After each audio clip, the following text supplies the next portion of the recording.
Hello, hello, hello, everyone. Welcome back to another episode of the CEO Corner. And we have one of our favorites back again to talk a little bit about our upcoming Affirmations Journal, Dr. Sanja Stinson. But before we get into the details of today's show, again, I just want to make sure that one, I give a very warm welcome to everyone out there. And then thank you again for returning and supporting the CEO Corner. And of course, for those of you who are new to our show, I want to make sure that you are aware of who we are and what we do in regard to the marketplace.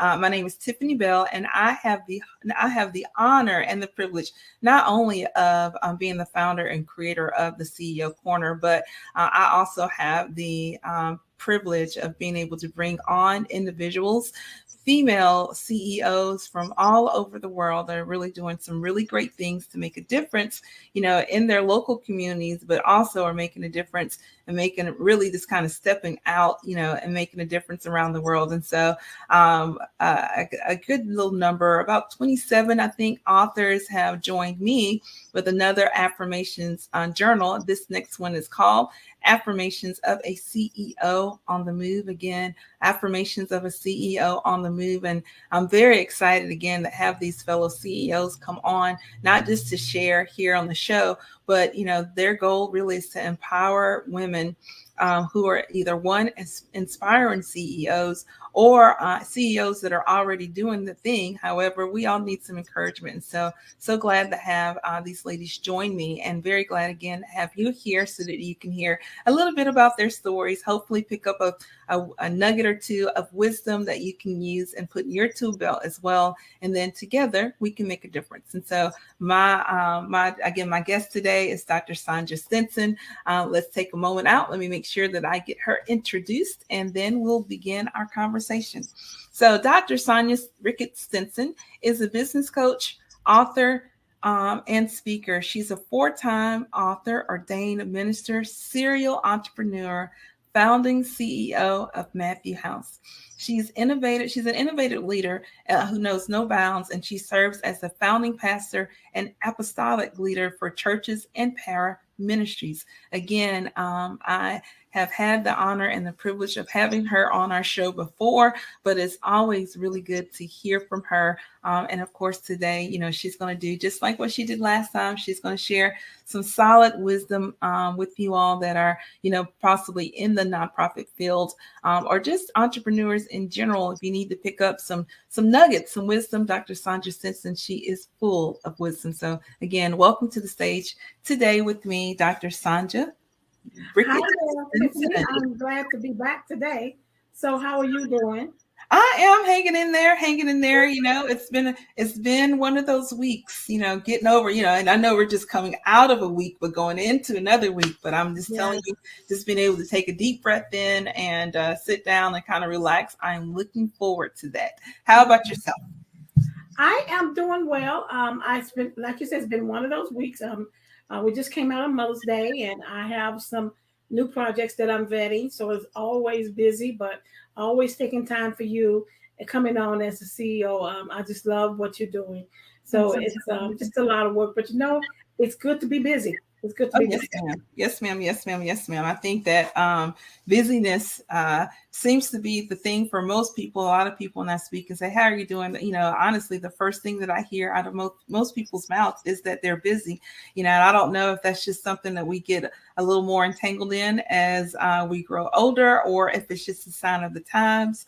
The world is not spinning any quicker, but I tell you, I think that if we could make it spin any quicker, if we could get any more time out of the run of a day, I think most of us would. But with that, let's transition. And again, I was talking with you before we started recording today, and you were just talking a little bit about just your story in regard to one being a female entrepreneur, specifically a female entrepreneur of a nonprofit, as well as a pastor in regards to serving in the church, right? And so you kind of talked a little bit about having to deal with rejection. And so I would love it if one, tell our viewers, a bit about your nonprofit, because again, your bio read that you're a founding your founding member of that nonprofit. I'd love for you to kind of tell them about the mission and where you guys are located at and how you serve. And then, just kind of transition a little bit more into your story in regard to just, being able to embrace the role of CEO and some of the setbacks that you probably had to deal with as you trail first. So. Well, yes. So thank you again, Tiffany. I am the founding nonprofit of Matthew House. We're located in Chicago. We are turning 33 years old. I founded the organization with three African American men who we founded it together. And God bless, two are in heaven, one is still around. We serve individuals who are experiencing homelessness, on the brinks of becoming homeless. We provide daytime supported services. We provide permanent supportive housing, medical and dental services, and we try to help them remove all the barriers that has caused their homelessness to begin to end their plight with homelessness as soon as possible. I have been there for 33 years, and one of the things that I was talking to you earlier was about rejection in that field, but also there's been a lot of rejection even in the church field. And when you look at rejection, when I look at rejection, it does propel you to continue. But one thing about rejection is that you have to really sit back and really say, wow, I've been rejected. But I think what happens to many is that we hold on to it too long. Yes. I had to learn that the hard way. People will say no, but no does not mean the end of the road. And even if that person says no, there must be something on the other side. Relying on my faith in both arenas, both as a senior pastor, now apostolic covering, and as a nonprofit CEO, I got a lot of no's. And when you get a lot of no's, it can affect you. Mm-hmm. You begin to question yourself. Is there something wrong? Did I? What do I? Do I look? Do I look ugly? I'm making it. Is my breath stinking? Something like trying to figure it out. Trying to determine so you know what's wrong. But what I have learned and what I've gathered over these years is that every no is not a solid no. It's just a no on the other side of the yes. And you have to determine if you're going to sit in that rejection or if you're going to find out what is the other side of the no. Where do I get the yes? And so what I've learned is that, okay, so it's no today, but how do I get a yes tomorrow? And so I think that what happens with rejection, when you're sitting in rejection, both sides, is that you cannot wallow in it. Rejection should propel you to where you want to go. Rejection should propel you to succeed even more. And rejection should propel you to become that lifelong learner to find out, okay, what's missing that I'm getting so many no's. Yes.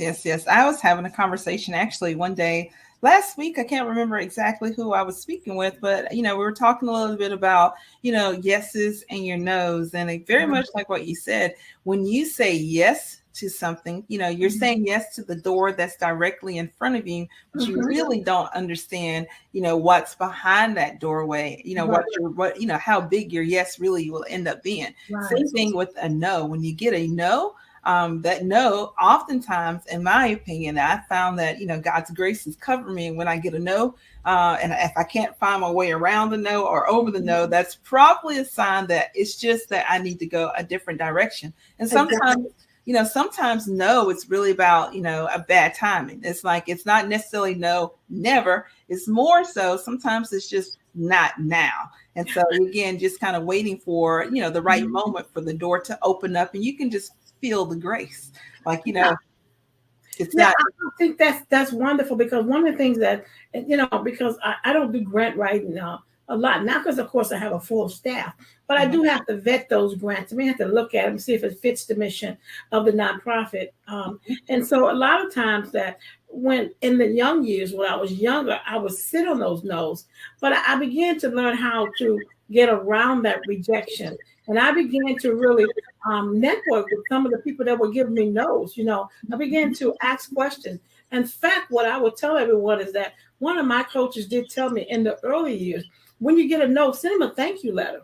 I sent thank you letters to my no's. I said, thank you for saying no. I hope, and I'm paraphrasing, that we can come back at the next grant cycle.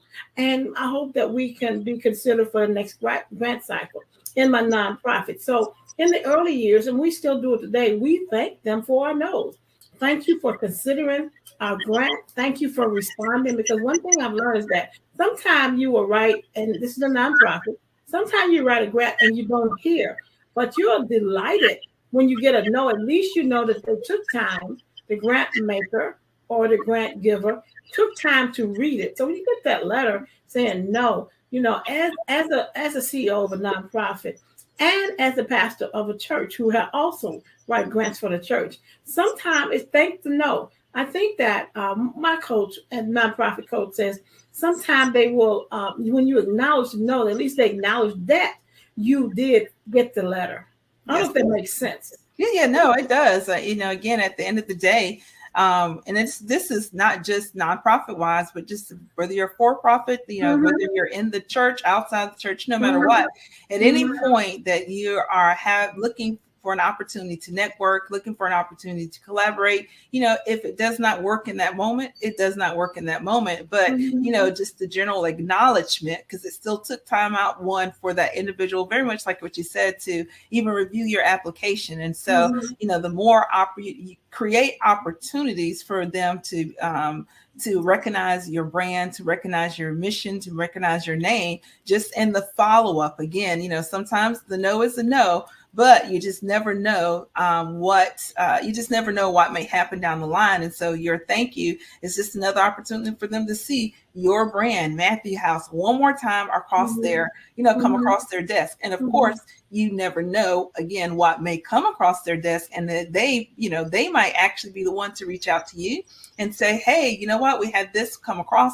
Think this right here would be a good connection for you. So located here on the Mississippi Gulf Coast, we have the Mississippi Community Foundation, which is a nonprofit that connects nonprofits with opportunities for grants. And it's also a centralized donor base, so that as you as a grantor, if you have, funding that you would like to be able to give towards a very specific cause, our community foundation will manage the money for that. And so again, very much like what you've already suggested, it's nothing for us to go in as a nonprofit, have a conversation with the community foundation. Again, it becomes brand recognition for them. The more they're able to see and to hear your name, you're at the top of mind when opportunities do come across their desk. So it's always great, in my opinion, not necessarily because you got a yes, but, you look at it as an opportunity to network, look at it as an opportunity to just remind people of who you are,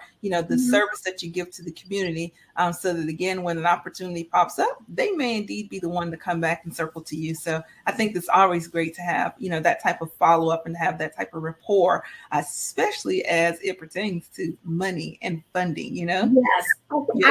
I can think of one incident, and both from the church end. We were doing a lunch program, and then I was applying for a grant. We needed a freezer.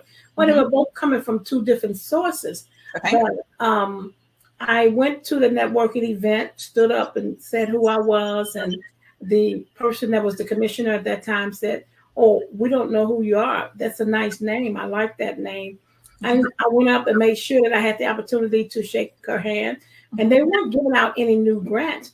But what I did, again, that branding, and what she liked about it was the concept that we filled a niche that no one was filling at the time, which was the daytime support service center.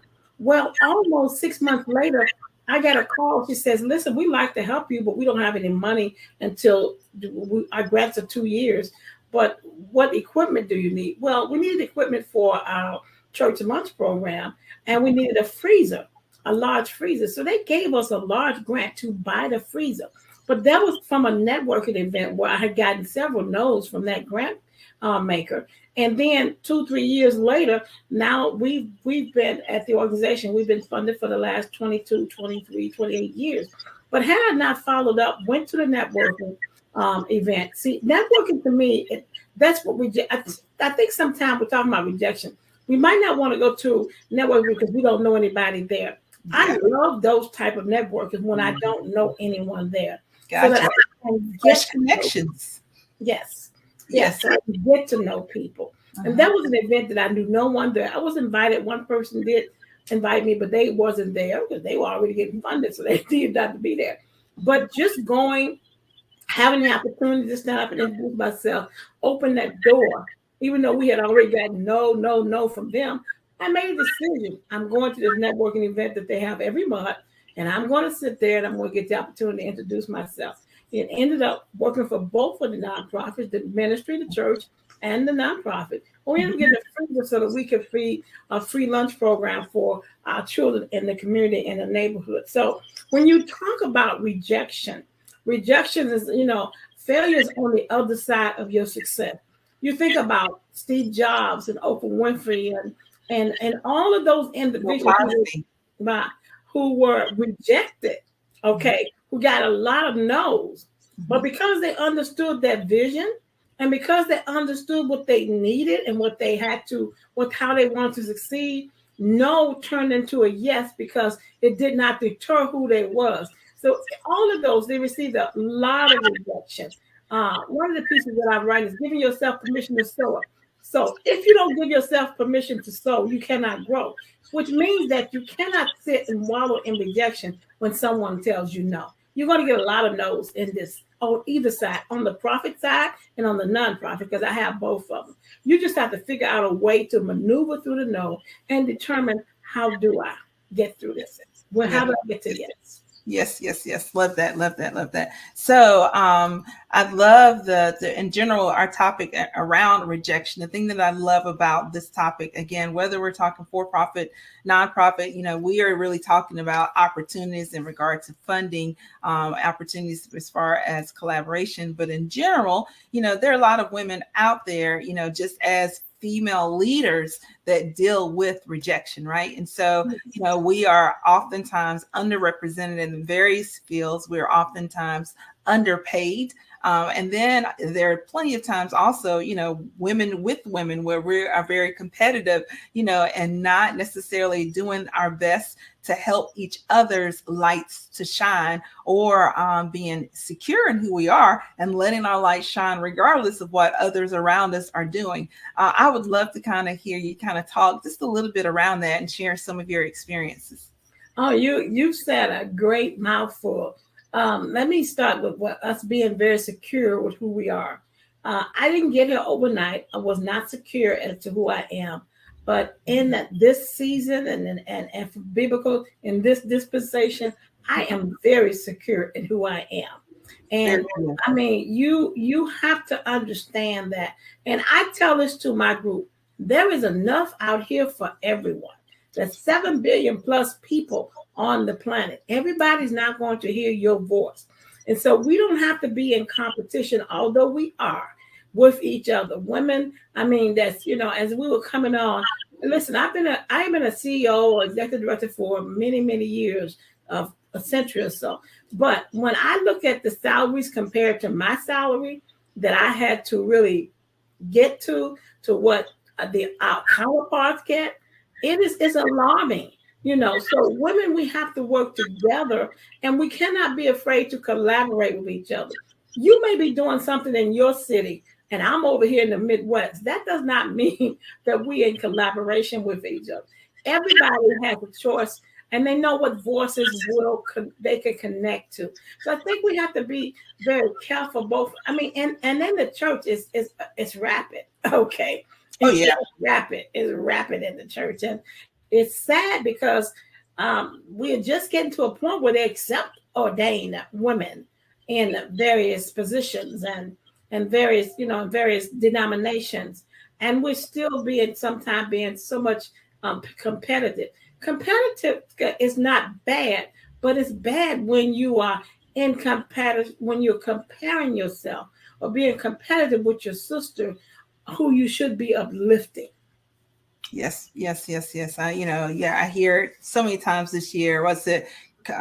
Collaboration trumps competition, over and over again. And sometimes that's very true. And then other times, unfortunately, I see the opposite is happening amongst us. And, at the end of the day, I realize that, and I tell people this on a regular basis, I'm not everybody's cup of tea. but I'm really okay with that, like, Yes. even Jesus didn't heal everybody. No. He did what he could, and he could, mind you, he could do a lot in comparison to the Mhm. rest of us, even as a human being, but, he didn't heal everybody. And so with that, I realized that not everybody is going to be a good connection for me. Not everybody will I have the opportunity to collaborate, though there are lots of people out there that are doing really good things, and I would love to have the chance to connect. But I understand, sometimes what's in my heart versus what I believe that God has actually called us to. And I believe that he's called us to certain people. I think he's called us to certain works. And I believe that he's given us certain skill sets and talents and abilities. And I also think timing and all of that works together in order for us to fulfill, our destinies, in order to be able to walk in the purpose, that he's put us here for. And so, with that, I think, again, when we kind of talk about just having the right mindset as a CEO, again, just knowing, one, who you are, understanding why you've been placed here, being very secure in that, and being okay to even bring people forward with you. And then recognizing there's some people that you simply have to leave behind no matter what, when you're really clear on who you are, and again, and whose you are and why you're here for, it makes it a lot easier for your yeses to be yeses and your no's to be no's, and to put the distance that needs to be placed between, the people that you're just not called to walk with, in certain seasons. And so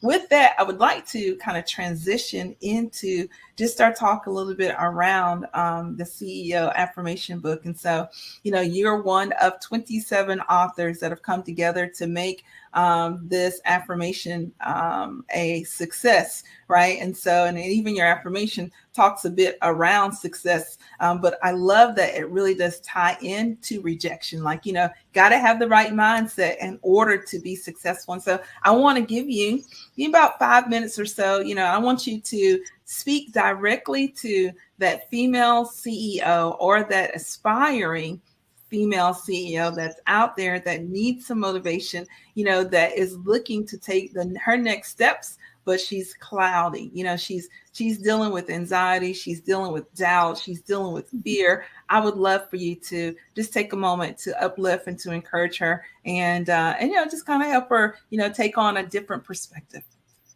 Well, my affirmation is as on the screen: fear and doubt are enemies of my success.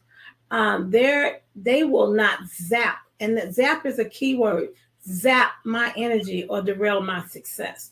And so as I began this affirmation, as I began to work with this new project, I had to really sit back and think about what I had allowed to be a distraction that hindered my success. I had to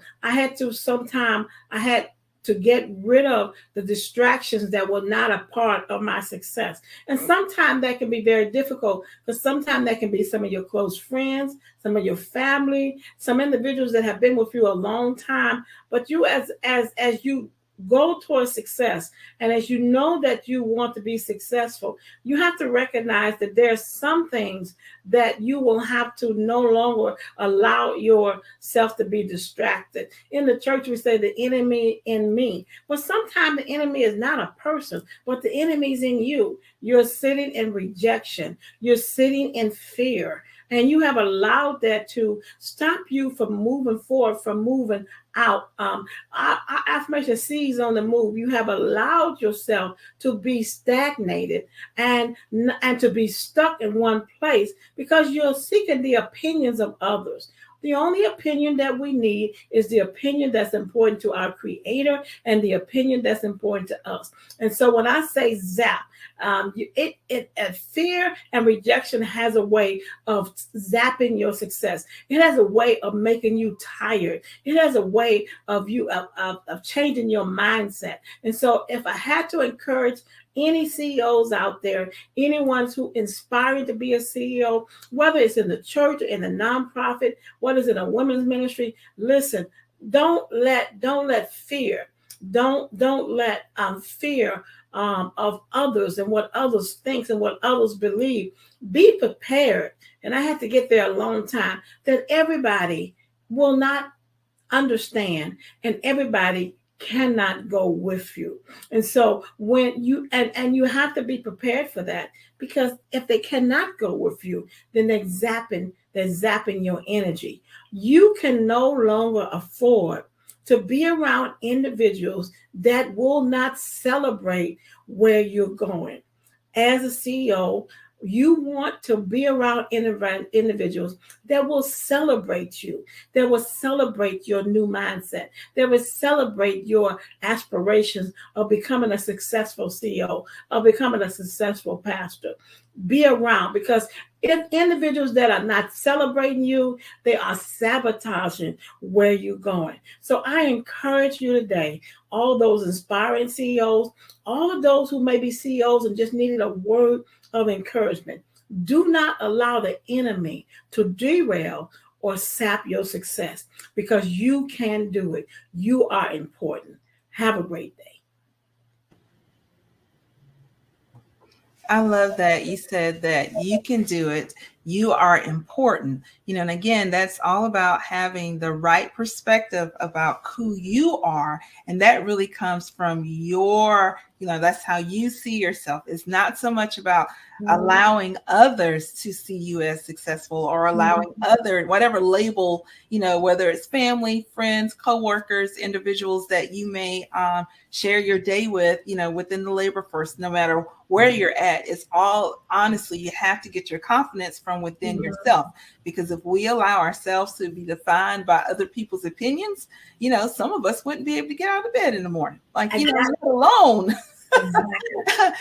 run a business and really provide the products, provide the services, provide the help, the mentoring either that, our community really needs. And so, the more we live, the more we see, especially as it pertains to our youth, things in the world are not like what they were when I was coming up. As the longer we live, the more we see there's so much going on in the world. And so, we all have our place. And I believe, again, we all have our purpose. And so you want to make sure that you can embrace, honestly, the way that you've been made, and know that the way that you've been made is perfect for your purpose. And so it's not so much about other people and what they can do and what they can't do, or even what they say, but just recognizing that you are made beautifully, and again, fashioned specifically for the purpose that God created you to fulfill. And so with that, Dr. Stinson, the Bible says that we are fearfully and wonderfully made. Yeah, that's Psalm 139. You want to look that up. And wonderfully made. Everyone out there, fearfully and wonderful. That means God did not make a mistake.